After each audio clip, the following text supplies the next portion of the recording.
My name is Elizabeth Jensen. I'm an associate professor of epidemiology at Wake Forest University School of Medicine and outgoing chair of the epidemiology section of the ADA Planning Committee. Today, I have the honor and privilege of introducing our lecturer and Kelly West awardee, Dr. Mohan. Dr. Mohan is chair of the Madras Diabetes Research Foundation and Dr. Mohan's Diabetes Specialty Center at Chennai in India. His main research interests are in studying the epidemiology of diabetes and its complications, the genomics of diabetes, including monogenic diabetes, precision diabetes, and nutrition in diabetes. Please join me in welcoming Dr. Mohan in his delivery of this year's lecture for the Kelly West Award for Outstanding Achievement in Epidemiology. Thank you, Dr. Jensen, for that very kind introduction. I'd like to once again thank the American Diabetes Association for this very big honor. I know what a big honor delivering the Kelly West lecture is, and it's a dream come true for me. I hope all of you who have come here will not be disappointed by the lecture. The title of my talk is Lessons Learned from the Epidemiology of Diabetes in South Asians. Now, I was trying to get a picture of Kelly West and finally managed to get this picture. Probably there are not too many pictures of him even on the net, strangely. But I finally managed to find Dr. Kelly West's picture, and I think he's sitting there, he's circled there. But what's interesting in this picture is that it was taken in 1979 at perhaps one of the first meetings of epidemiology of diabetes held in California. And what's more interesting in this picture, that there are 4 Kelly West awardees in this picture. Dr. Paul Zimet, who lent this picture to me, Dr. Maureen Harris, Dr. Harry Keane, and Professor Peter Bennett. And I'm very happy that in the audience we have several more Kelly West awardees who have given this lecture before me, and therefore I pay a very rich tribute to all the previous Kelly West awardees. I have no conflict of interest to declare. You're free to take pictures of the slides. The funding agencies come from India, from the Indian Council of Medical Research and the Ministry of Health, from the US, from NIH, from NHLBI, and recently from the Institute of Aging, and also from the UK, from the NIHR, the National Institute of Health Research. Let me start at the very beginning. There's a lot of confusion when you talk about South Asia, particularly people outside Asia keep confusing South Asia with Southeast Asia, and in different, the IDF classifies it separately, the WHO classifies it separately, but for all practical reasons, South Asia, also referred to as the Indian subcontinent, consists of 8 countries named in alphabetical order: Afghanistan, Bangladesh, Bhutan, India, Maldives, Nepal, Pakistan, and Sri Lanka. The total population of South Asia is over 2 billion people, which means that 25% of the whole world lives in South Asia. So it's not a small group of people that we're talking about. India's population today has now, as you know, exceeded China. We're the largest country in the world today. We're probably about 1.45 billion people, which represents 70% of the whole of South Asia in terms of population. And therefore, I've taken the liberty of using India as a model for South Asia, and I may be using India and South Asia interchangeably in this. Remember that India itself is not a uniform, homogeneous group. It consists of several ethnic groups, including Indo-Aryan, Dravidian, Tibeto-Burman, and many other subgroups, about which I will not be talking today. The story starts 50 years ago, when the first epidemiological study of diabetes done in a proper manner by the Indian Council of Medical Research was published by none other than Professor MMS Ahuja and Professor O.P. Gupta. And at that time, the prevalence of diabetes in the major cities, what they did was they didn't study the whole country, they studied 6 cities in India and selected one village near each of those cities. So there's urban and rural, and not all the cities were represented. And at that time, the prevalence of diabetes in those about 20 years of age was 2% in urban India. in the big cities and 1% in rural India. So my late father, Professor M. Vishwanathan, considered as the father of diabetology in India, used to say, when I joined him in 1972, during my first year of MBBS, I started working on diabetes with him.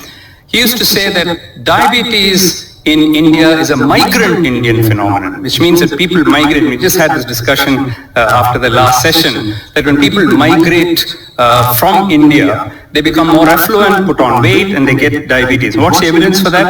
We have studies from all over the world. The United Kingdom, Canada, US, Tanzania, South Africa, Mauritius, Singapore, Malaysia, Fiji, wherever they went, if you compare the prevalence of the Indian, South Asian, living in those places who have migrated there and compare them with any other population living there, the local population, the prevalence rates are much higher.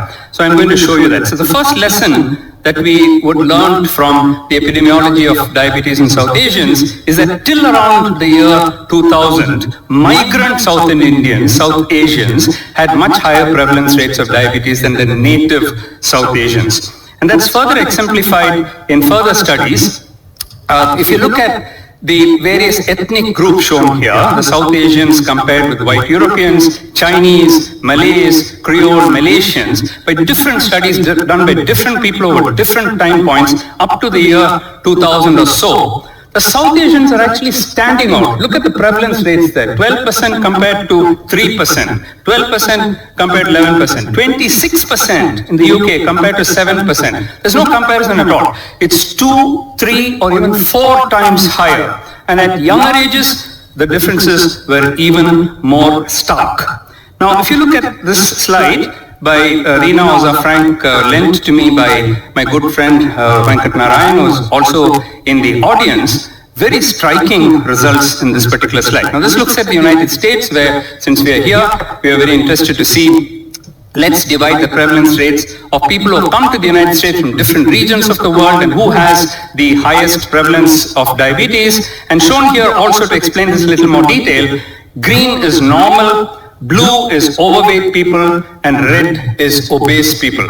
No big surprise that those from the Indian subcontinent stand out by far as having the highest prevalence. But what Venkat and Reena Oza Frank showed brilliantly was this particular line. And this line shows you the prevalence of diabetes in those who are obese. From those of the white European origin, the obese population has a prevalence rate of about 8%. That prevalence rate, I submit to you, is lower than those who are of normal weight of South Asian origin. Now, this cannot be more stark than this. There is something going on which is increasing the prevalence rates of diabetes. And therefore, it's not just obesity. If it's obesity, then you should have had all equalized when you had equal obesity. So the second lesson I want to point out to you is that in the United States and elsewhere, South Asians have higher prevalence of diabetes than other ethnicities, including other Asian groups. When comparing with the Chinese, the Malay population, wherever they've been studied, Singapore, Malaysia, wherever, the South Asians seem to stand out. But meanwhile, things were happening in India as well. I mentioned the year 2000. What's sacrosanct about 2000? Up to 1991, India had a closed economy, which means that there was no foreign investments. In 1991, the country was almost bankrupt, and we opened up our doors and said foreign investment can come in. The economy soared. It was something which was unprecedented. India started rapidly climbing the socio-economic ladder. But with this, the price we paid is that obesity rates also increased and type 2 diabetes rates increased. And we'll come back to that later. Why would that happen? When you suddenly become rich and affluent, why would diabetes rates go up? It's obvious, isn't it? You eat more food, you exercise less. But we'll come back to that later. Now, I've drawn a dotted line there, if you can see it, in 1991. And it's very striking that if you look at the prevalence of diabetes, up to 1991, it was in single digits, 2%, 4%, 5%. Suddenly, after that, it's in double figures now. 11%, 12, 19, 20, 25. This 25% is from the CAR study, which is done in collaboration with Emory University and done in Delhi and Chennai, 2 representative cities, almost 10 years ago. And at that time, already 1 in 4 of people living in Chennai and Delhi above the age of 20 years have diabetes, irrespective of socioeconomic status.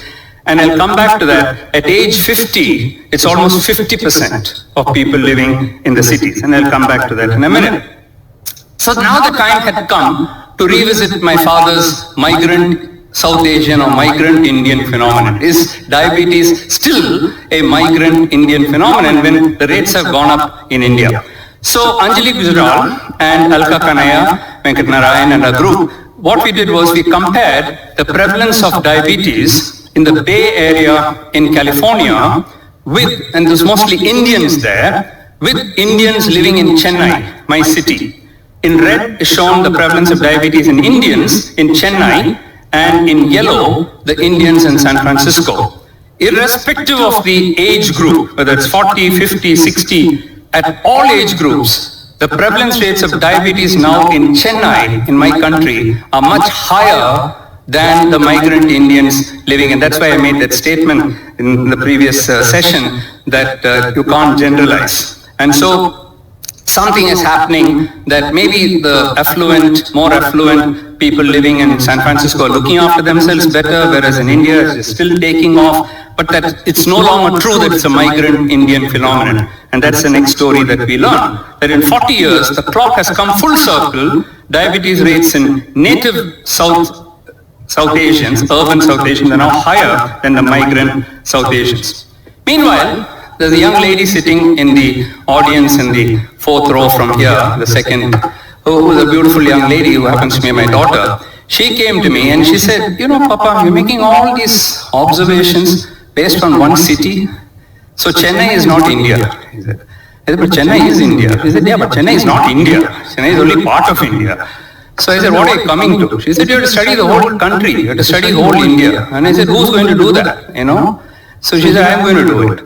Allow me to do it. So to cut a long story short, through sheer persistence and being a daughter, can't say no to her. So therefore, the India diabetes study or the ICMR INDIAB study was taken up.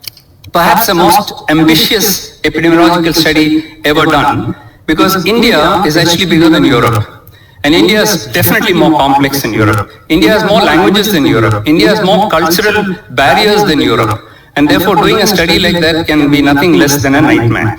And with a sample size of 124,000, when this study is published, 113, we have now completed, it's gone more than 124,000. So this paper, and there she is, Anjana, who led the study, took almost 15 years to complete. And last year in June, exactly a year ago, this report of the metabolic non-communicable diseases, not just diabetes, but the whole of the non-communicable diseases in India, in every state of India, 31 states, all the union territories, urban, rural, representative sample of India's 1.45 billion people was published. And the new numbers came out, which were quite frightening. 101 million people with diabetes in India. And if that was not bad enough, another 136 million people with pre-diabetes. And if you do the maths, add them both together, 237 million people in India have either diabetes or pre-diabetes.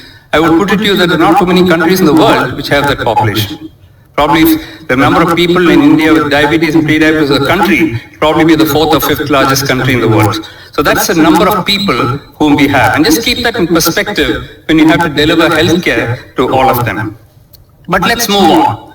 Is that all that we learned from the INDIAB study? No, we learned some startling things. I want you to look at the age at which the takeoff of diabetes occurs in our population. You'll see that arrow drawn there at 25 to 34 years, irrespective of whether you live in urban areas, rural areas, you're male or female, there's a sharp increase. Of course, urban areas are still much higher than the rural areas. Rural areas, many parts of India are still underdeveloped. But the takeoff at 25 to 34 years is very startling. And therefore, when we talk about type 2 diabetes and is it occurring and so on, in India it's already occurring at 25 to 34 years, already there's a sharp increase. Now, to put this in perspective, here is a study published from Wright et al., which looks at the South Asians, whites and the blacks. And the whites are shown in purple and the South Asians in red. And if you look at the peak of the age, at this age distribution, if you look at the peak age of occurrence of diabetes in the whites, it's about 65 years, whereas it's 50 to 52 years in the South Asian population in the UK. So 10 to 15 years earlier, the peak is occurring. It's taking off at a much younger age. And we really don't know why these are happening, and that's why lots more work needs to be done. Now, if you turn it around to look at it by body mass index, BMI, at what BMI does type 2 diabetes take off in South Asia and in India? Normally you talk of BMI of 25, 27, 30, where there's sharp increase in the rates of diabetes. Look at this graph. We're talking about 18 here. BMI of 18. By 18, 20, 22, already the diabetes rates have picked up in India. That means at a very low BMI, we seem to get diabetes. I'm not saying that it doesn't keep increasing, it does keep increasing. But why are you getting it at BMI of 18 and 20 and 22 years of age? And you may say, oh, that's all type 1 diabetes. No, they're not type 1 diabetes. We've done all the screening for type 1 diabetes. We've done all the antibodies, we've done C-peptide, the response to tablets. They are proper type 2 diabetes occurring at a very low BMI. And this is not peculiar to India. Here is Professor Naveed Sattar. I hope he's in the audience. I saw him yesterday. So if you look at Naveed Sattar's group, Sattar and Gill, if you look at the white European population shown at the bottom of the graph, where in blue, and that's with the BMI, the increase in the white population, and look at the Pakistanis and the Indians, and the point is made that the higher prevalence rates, Kamlesh I think made this point, that it's higher in the Pakistanis, and that is shown there. You can see, but the Indians are not far behind, and the Bangladeshis are not very far behind also. So, if you can see the BMI takeoff there in the UK, exactly the same as what we are seeing in India. So you don't need to become obese to get type 2 diabetes in South Asians. So that's a lesson number 4 for you, ladies and gentlemen. That type 2 diabetes in South Asians occurs at least 10 years earlier and at much lower BMI than in the white European population. So that brings us to the question, is the South Asian phenotype of type 2 diabetes different? Many reviews have been written by this, and we have the Emory group here, we have Venkat Narayan here, Anjali has written a nice article, there are others from the UK, my son-in-law Dr. Ranjit Punnikrishnan wrote this in Diabetes. Different people have written on this. Basically it comes down that the South Asian phenotype of type 2 diabetes seems to be very different. What are the differences? I've tried to summarize it in one slide. I won't go through all of them. I've already talked to you about the lower age at onset of type 2 diabetes. I'll show you data that it seems to start off with hyperinsulinemia. The first response is that the body is trying to put out more insulin, and I'll show you that. There's increased insulin resistance, but very rapidly this is replaced by severe insulin deficiency. I already told you about the lower BMI. But despite the lower BMI, there's a lot of fat in the body, and this is what Dr. Yajnik called as a thin fat Indian, which we'll come back to later, and point number 5 is mentioned there. We also have very low muscle mass, so that could be another reason why this phenotype occurs. One of the most characteristic points about the South Asian phenotype is the low HDL cholesterol. We have compared our HDL cholesterol with every ethnicity in the world. And we have the lowest HDL or the good cholesterol in the whole world. Now, why is that so is something we have been researching on, looking at various genetic factors and so on. It could be genetic, also could be driven by the high carb diet, which we'll come back to. There are many other things like increased HSCRP and decreased adiponectin, the low B12, which Dr. Yajnik has done a lot of work on. Even the gut microbiota seems to be different. This is early work in 1986. And I think this was the first time when working as a Wellcome Trust Fellow in the UK, we looked at the UK PDS population and looked at those who had normal glucose tolerance, shown on the left, and those who had early type 2 diabetes, just diagnosed before the treatment. And if you look at the area under the curve, these are insulin responses, 5-point insulin responses.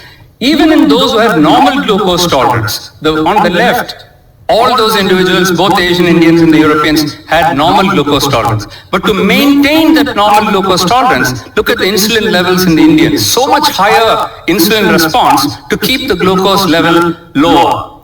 And then in early onset diabetes, when just diagnosed, they seem to have hyperinsulinemia. So if this is true, when Bob Turner saw this data when I presented it at the Diabetes UK meeting many years ago, he said, Mohan, if this is true, you should do clamp studies and prove it. Then you can show that they're more insulin resistant. So that's what I did with Dr. Patrick Sharp, my colleague, and we showed that even when you match them for BMI, match them for age, match them for gender, match them for waist circumference, the Indians were more insulin resistant compared to the Europeans. And subsequently, 12 different groups across the world have confirmed this. Dr. Yajnik, in his classical studies, showed this phenomenon is present even at birth. Now here is the Pune baby on the left side here, very much smaller and smaller in weight as well. And the normal weight baby, much bigger baby in Southampton in the UK. Now one would expect that the bigger baby would have higher insulin level. But just look at the bottom of the slide, if you can read it there. The plasma insulin level was 55 in the Pune Indian, the small baby, and 13.9 in the London baby. Almost 3 times higher in this baby who's much smaller. And look at the fat, leptin. 10.4 in the Pune baby and 4.6, more than double, although the child was so small. So Yajnik called this as the thin fat Indian baby, and he said that adiposity and hyperinsulinemia is present at birth. He of course has the B12 hypothesis to explain this, partly from that it can probably be explained.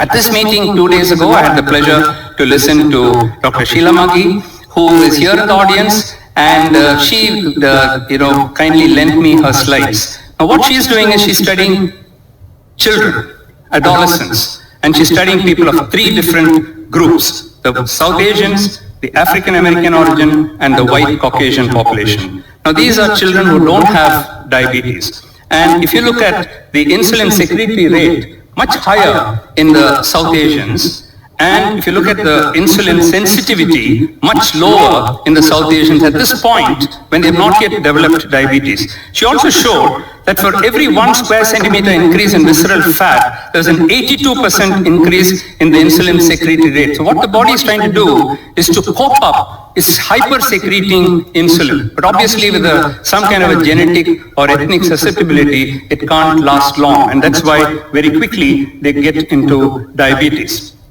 My good friend and colleague, Dr. Sandeep Mathur, Professor of Endocrinology at Jaipur, has done extensive studies on the abdominal fat. He's looked at subcutaneous fat, visceral fat, liver fat. And to cut a long story short, what he says is that there is a fat overflow. So there's a lot of subcutaneous fat, then that moves into the visceral fat, and then finally settles in the liver.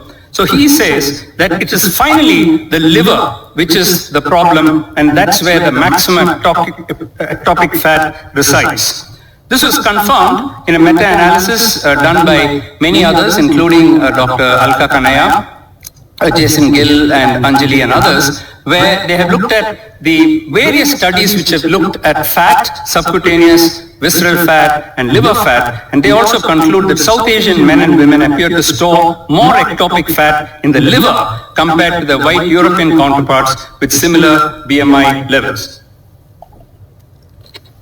So that brings me to lesson number 5. That South Asians and Indians have greater insulin resistance at the earlier stages in the natural history of diabetes compared to white Europeans, and this is driven mainly by ectopic fat, and we'll come back to this fat later in the talk. In her brilliant Kelly West lecture last year, Alka Kanaya showed something very interesting. She said that the insulin secretion is low in South Asians at all ages. Now if you look at the ages here, 40, 50, 60, in orange, the HOMA beta represents and you can see the slight high insulin resistance initially at younger ages, rapidly followed by the insulin deficiency. And you can see that on the right-hand side, when you look at the insulin secretion measured by HOMA beta, it is the lowest in the South Asian. So we seem to have some kind of a rapid progression, rapid fall of the beta cell function, leading to severe insulin secretory defect. She then went on to look at different BMI cut points and different waist cut points, and irrespective of the BMI, irrespective of the waist, the South Asians had the lowest insulin secretion. Now, whether this is from birth, that we have an inherent tendency to have a lower insulin secretion or not, needs further studies. Lisa, also from the Emory group, working with Ranjini Harish and Mary Beth, who is in the audience here, looked at a nice study in Chennai, where we looked at normal people. We went into homes of people and did OGTTs in very large number of people, thousands of people, I think something like 26,000 people. And looked at, shown in yellow is what's called as the insulin disposition index. So calculate the disposition index, you need a fasting glucose and a 30-minute glucose, a fasting insulin and a 30-minute insulin. And from formula you can calculate, one of the simplest ways of measuring insulin secretion. You can see that the yellow, for the NGT, the normal glucose tolerance group, had the best beta cell function. But look at what happens by the time you develop impaired fasting glucose or IGT. By that time, already there is a decrease in the beta cell function. If you have combined IGT and IFG, there's a marked reduction in the beta cell function. And the last column is newly diagnosed people with diabetes. They told us they didn't have diabetes, but we did OGTTs, we found that they did have diabetes, and their insulin levels were really low. Almost 80% of their beta cell function is gone. So we concluded that there is evidence of reduced beta cell function in Indians with mild dysglycemia. Venkat Narayan, who is in the audience today, delivered the 2015 Kelly West lecture. Remarkable lecture, because this is where he made a nice hypothesis, and he talked about the tale of the two Indians. What is the tale of the two Indians? The tale of the two Indians is there are two Indians who have very high rates, probably the highest rates of diabetes in the world. The first is the Pima Indians and the other is the Asian Indians. By age 50, 50% of the Pimas have diabetes. By age 50, 50% of the urban Indians also have diabetes. So it looks as if, everything is the same in these two populations. That's where the similarities stop. They are completely different. The Pima Indians are extremely obese. The Indians are very thin. The Pima Indians are characterized by severe insulin resistance. We know that insulin resistance and insulin secretory defect are the two major pathophysiological defects in type 2 diabetes. In the Pima Indians, it's insulin resistance which is the predominant factor. In the Asian Indians, it seems to be insulin secretion. In fact, he called it as type 2A and 2B in his Kelly West lecture. So here we have two contrasting things, one having more insulin resistance, the other having insulin deficiency. So the sixth lesson that I present to you today is that South Asians with type 2 diabetes have much more severe insulin deficiency than other ethnicities.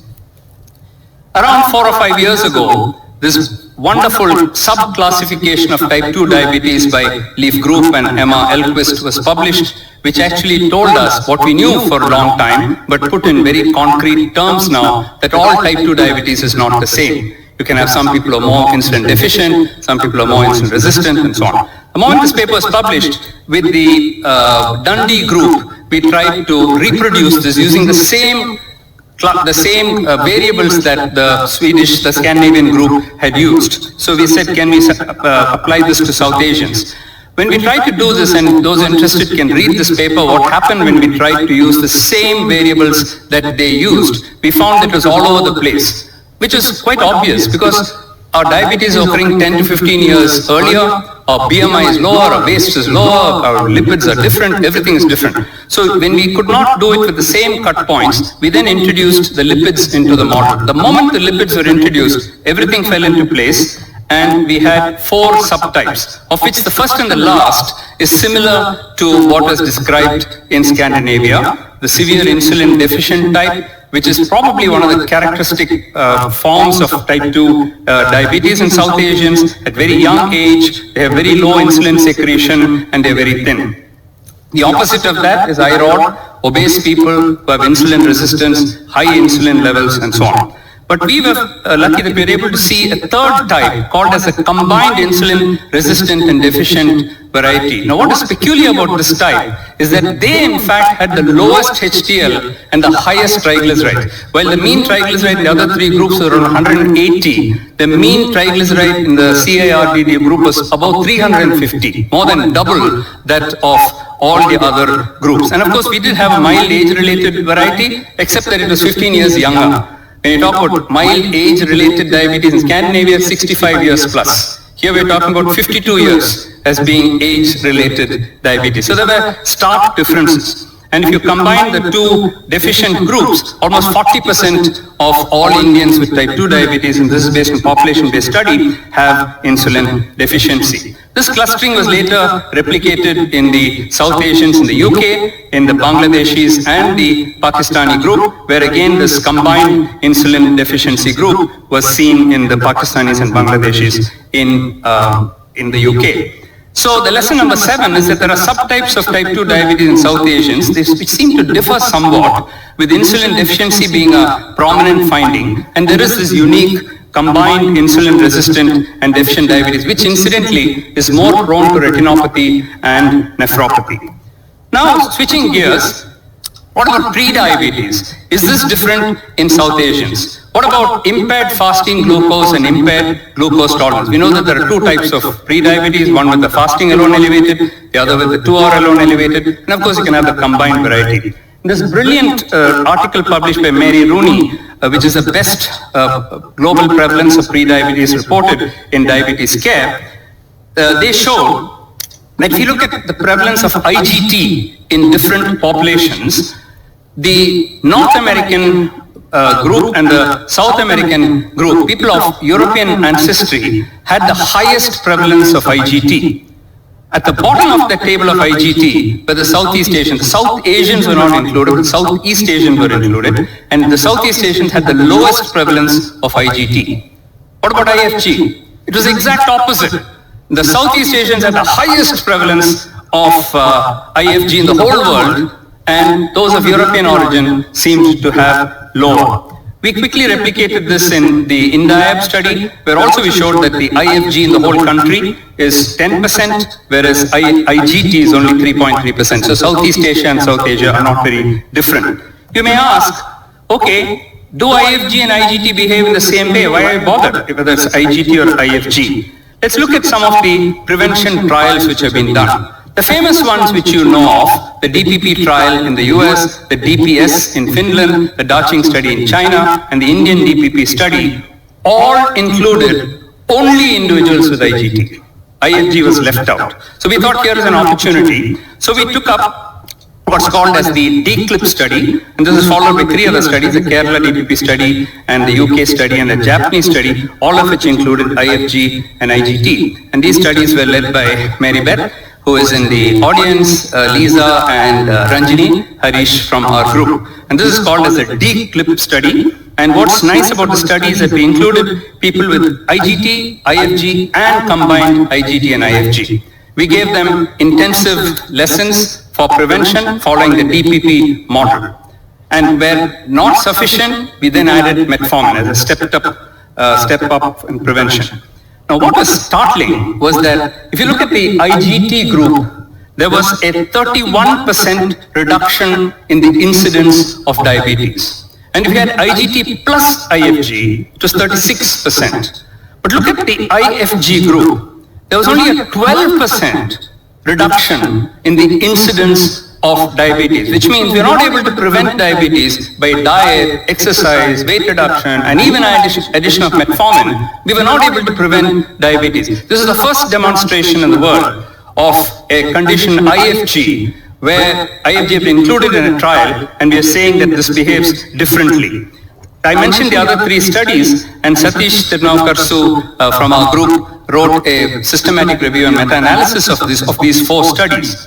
And if you look at the hazards ratio for prevention of diabetes in the IGT group, it was 0.65, which means a 35% reduction in conversion. And all these 4 studies are added. If you have IGT and IFG, it's 0.51, 49% reduction in progression to diabetes. But look at the IFG group, It's 0.97, 3%, even worse than what we did in DCLIP, the other three studies did. Which means it's very clear that IFG is much more difficult to prevent diabetes in. Why may that be so? We don't know the answers, but if you look at the pathology, where the resistance is, in IFG, it's a hepatic insulin resistance. The defect is in the liver. And remember, we already talked about the liver earlier in this talk. Whereas in IGT, the defect seems to be more in the muscle. There are other differences which I won't go into. These have been beautifully summarized by DeFranco. So lesson number 9, it's more difficult to prevent diabetes in those with IFG. Another question which you may ask is the South Asian phenotype due to genetic factors, or are you born with it? Because Dr. Yajnik showed that right from day of birth you have it, or is it due to environmental factors? Now, we've done detailed studies. The first Jiva study was done by Jaspal Kunar and John Chambers and our group with multiple collaborations with Pakistan, India, and many other, Singapore, Malaysia, and so on. We found actually 6 genes which were unique in their association to type 2 diabetes in South Asians and not in any other race, not in the Chinese, not in the Japanese, not in the white population. Then you may say, oh, you've hit the answer. The log scores are so small that they can't explain the type 2 diabetes, hardly explain 2%, 3% of the diabetes. A beautiful study by Nikhil Tandon and Dwaipan Bharadwaj, of which we were also part of, looked at one more gene, a TMEM gene, which was again unique to diabetes, but again a very small log score. You need to go beyond that. So what you need to do is a partition polygenic score, or PPS. Now, these studies from the UK Biobank, showed something very interesting. And this is exactly what I've been saying. The South Asians secrete more insulin and are more likely to become insulin deficient compared to white Europeans. It is possible that South Asians whose diets require high insulin productions develop beta cell exhaustion earlier. This is the group from the UK which has done that. Collaborating with Dr. Munisa Siddiqui, who is now at QMUL in London and earlier at Dundee, we did some work. Again, we looked at partition polygenic scores in the South Asians and Europeans in relation to beta cell function. And what we found, that we can clearly separate out the South Asians and the white European population in Scotland with respect to beta cell function. And this beta cell function genes that we are seeing in this polygenic score seem to associate with the younger age and with lower BMI. So what we're finding clinically, we're able to find some genetic explanation. But then you may ask me, but you showed in one slide that in 1970s you had 2% diabetes and now you're showing 25%. Did all your genes in South Asia change in 40, 50 years? Very unlikely, isn't it? I was alive then and I'm alive now. I don't think my genes changed. What changed is the environment. So when you become more affluent, suddenly there's a change in lifestyle. And when you have more money, then what happens is that 3-4 things happen. One is excessive carbohydrate and excess calories. This leads to excess glycemic load. There's definitely decreased physical activity because now you have motorized transport. You bought your scooter, you bought your car, and your physical activity has gone down. And new things are emerging, air pollution, which I'll come to in the end. What is the evidence that you have that by eating more carbs, you have more diabetes? In a country where everybody is eating carbs, it's a little difficult to show that. But even within that, if you look at the Chennai population here, the study in British Journal of Nutrition, the first, second, third, fourth quartile are distributed according to the amount of carbohydrate, amount of rice basically eaten in Chennai.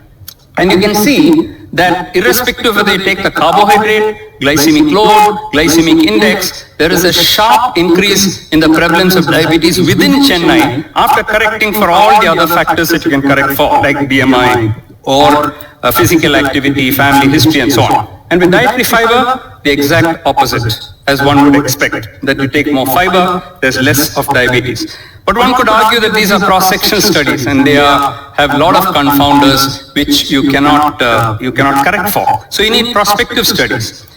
So our former PhD student, Dr. Bhavdarani, working on the PURE study, looked at this in greater detail, where we followed up individuals in the PURE study for 15 years. This is a study which now has over 200,000 people in 21 countries and 5 continents. In this particular study, we had 132,000 people. So we looked at the white rice consumption in different populations, looked at incident diabetes. At the beginning, nobody had diabetes, and we had the baseline data, and now we're looking at how many people develop diabetes in the future. And what we showed, probably go back. What we showed was that, in interest of time, I'm not showing you, but you can read this, that a higher consumption of white rice was definitely associated with new onset diabetes, and this association was strongest in South Asia, which had the highest rice consumption.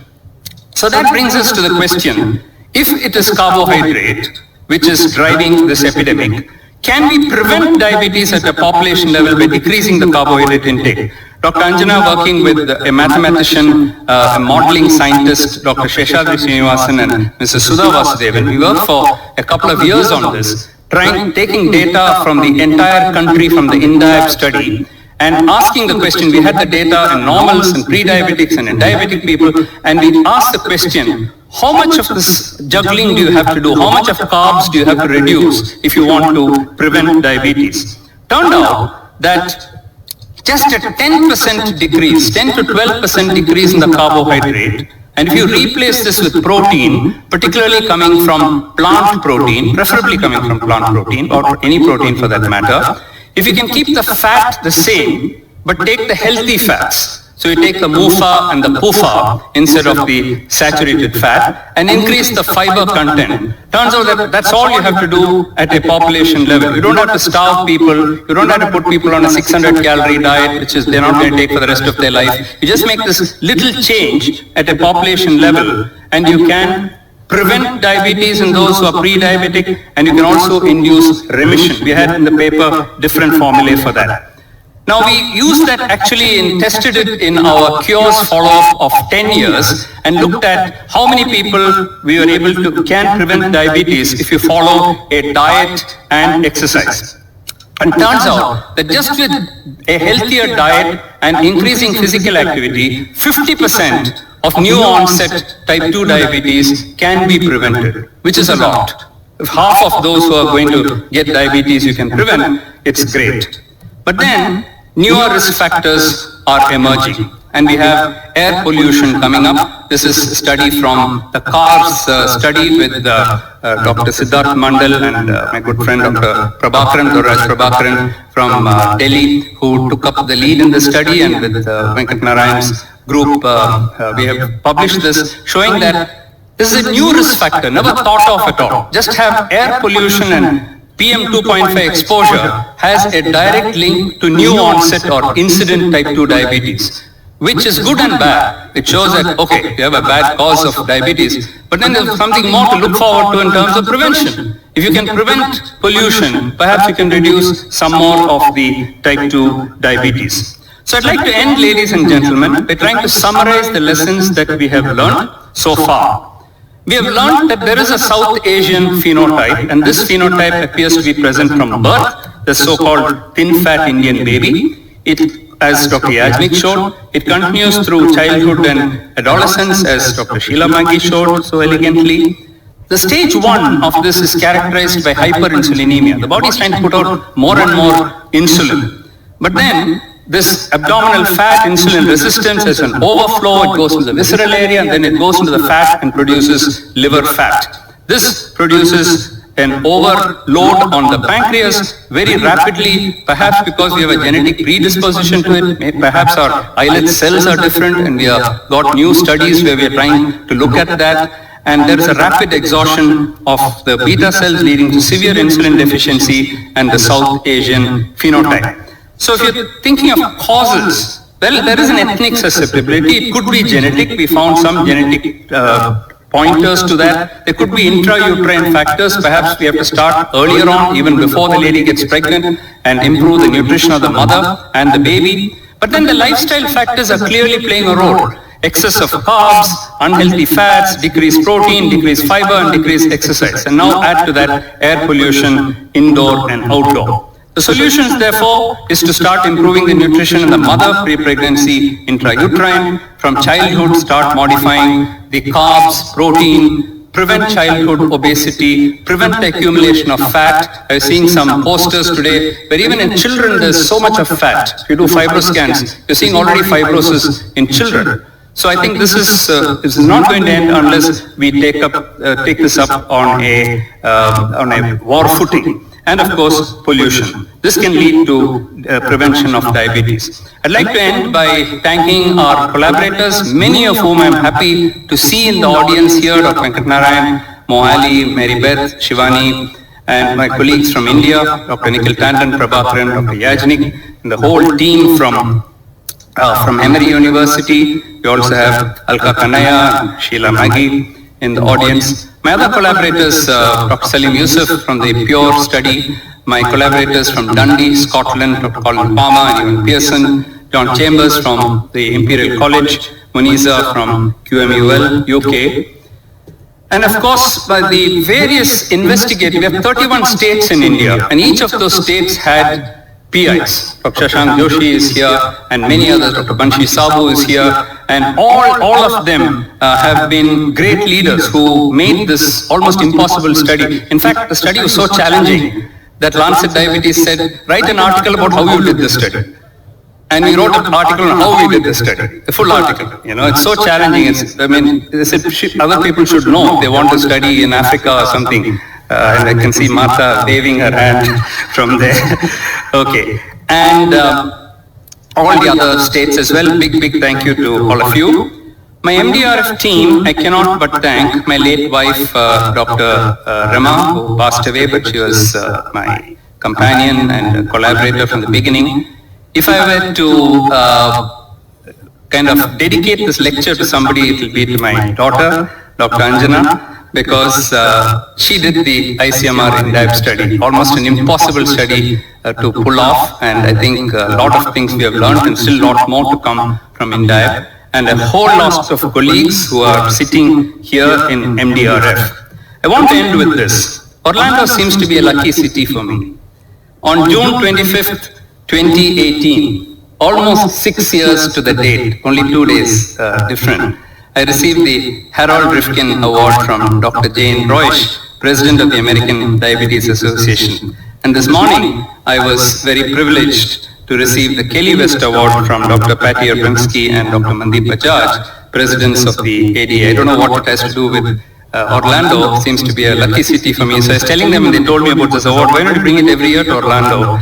I can come and receive an award every year from Orlando. So I'm very grateful to the American Diabetes Association for giving me the second award within 6 years and recognizing the work that we have done in India. I know that this is an American Diabetes Association. To recognize work from India is not a small deal. On behalf of my colleagues from MDRF, all my collaborators and all the citizens of India, I thank you from the bottom of my heart, and I want to thank all of you in the audience for coming and attending this lecture. Thank you very much.